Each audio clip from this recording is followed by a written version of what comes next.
YouTube, how are you? So I'm in the skating rink in Ottawa. So it's a naturally created skating rink, and it's said that it's world's largest skating rink here in Ottawa. So I guess if you have followed my last videos about how to get a job in Canada quickly, so I hope that might lead you any job interview. So now today we'll discuss how you can excel in your job interview. What are the tips you should follow? So let's begin.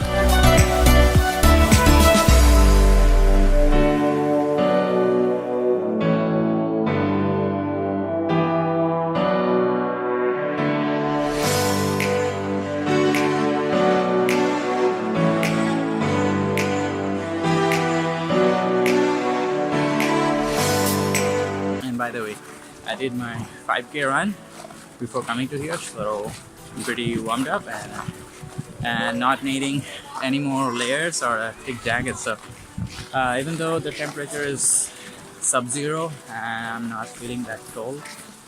Okay, so without any further delay, let's begin. So point number one, your body language. Your body language should be apt for the day of the interview, because your body language shows a lot. It tells a lot about your confidence. So you need to maintain decent body language when you appear for the interview. Obviously it applies when you are interviewing in person.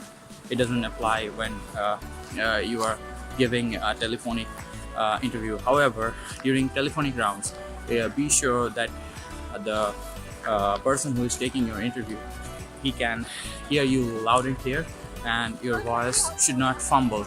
That should not sound like that you are not sure. So you should be confident when you are asked some question, and your answers should be accurate, I would say, and also you should sound confident.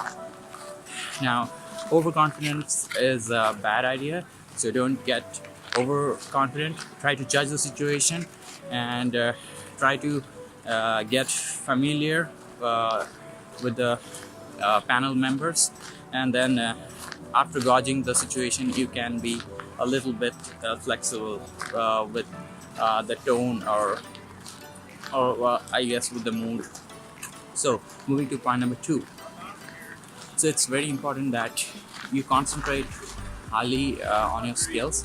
So before even appearing any interviews, you should be confident that your skills are a good match for the job description that is mentioned. So if you don't have the skills, so I'm afraid that nobody can help you. And this is the area that's I guess it's most important. Like if you can prepare yourself very well, then only you can be confident and do well in your interview. So this is very important. So I know that no matter how good you prepare, it's never enough for an interview, but you need to be at least suitably prepared before appearing an interview, be it a telephonic or be it an in-person interview. So work on your skills. Be it a technical interview, so you should be working on your technical skills, and on your job description you should find the areas you should concentrate on. You should get a hint that what is the role they are asking, so you should concentrate on that. Now point number three. So I have from my experience, I have seen that many people do mention a lot of things on their resume which they don't possess. They mention about skills which they don't have. So I would not recommend that you mention those kind of skills in your resume. Otherwise, it can be a very hard time during your interview. Because if they start asking in those areas, and you will definitely get I would say like you would not have any answers. So don't do that. Don't try to impress your interviewer with the skills that you don't have, and it's a very risky thing. You should never mention something which you didn't do in the past, or you don't have any experience. So never ever mention such skills. It can be very negative on your perspective. Now, point number 4.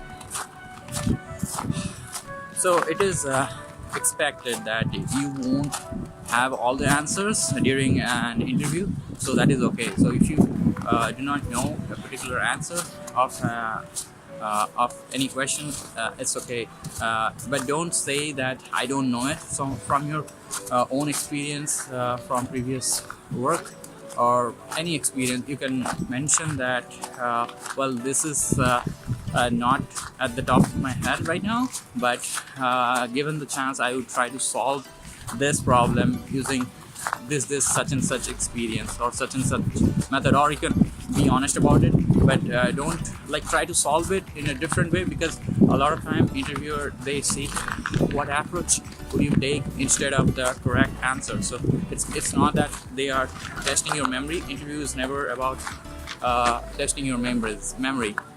It's not a memory game.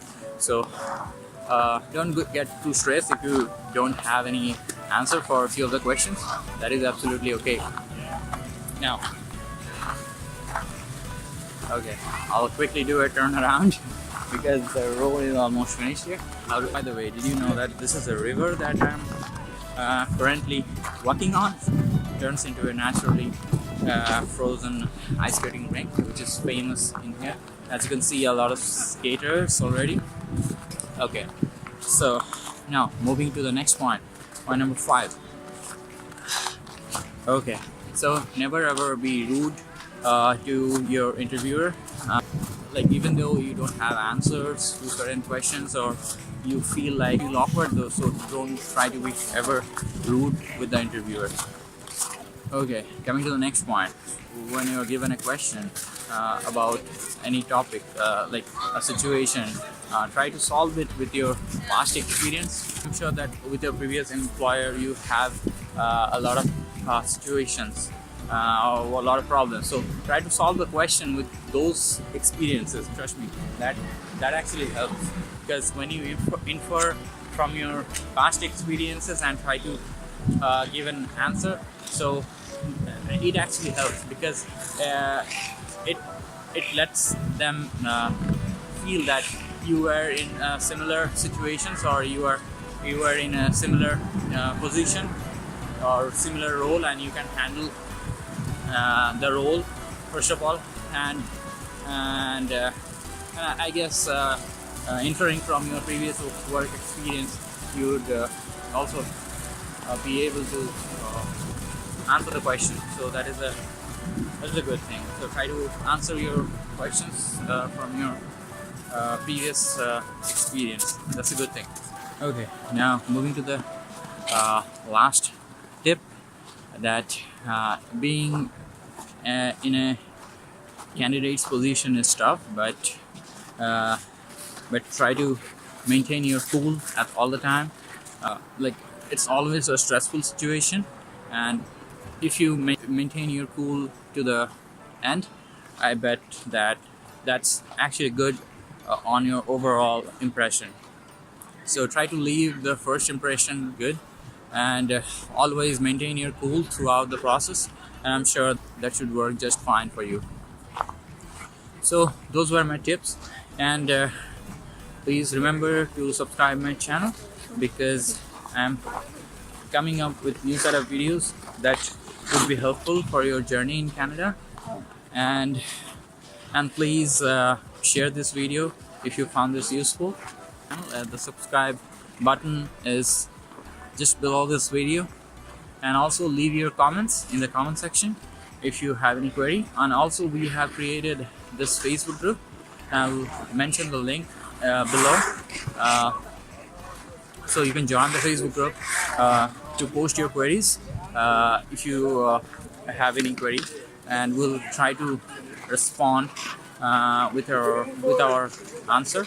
And that's all. So see you until next time. Bye.